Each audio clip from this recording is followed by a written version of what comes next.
আচ্ছা, যারা যারা একাদশী করেন তারা সেদিন অন্ন কেন গ্রহণ করেন না? গল্পের শুরু হয় সেই সত্যযুগে একাদশী মহারানীর আবির্ভাবের গল্প।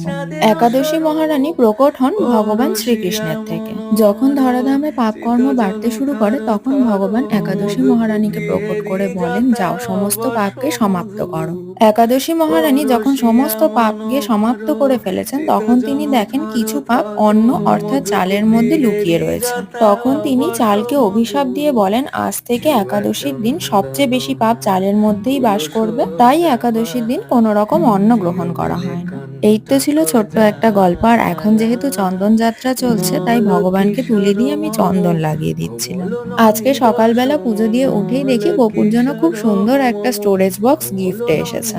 সবকিছু কমপ্লিট করে আমি তো বেরিয়ে পড়েছিলাম কলেজের উদ্দেশ্যে। তোমরা কে কে একাদশী ব্রত পালন করেছো অবশ্যই জানিও। হরে কৃষ্ণ।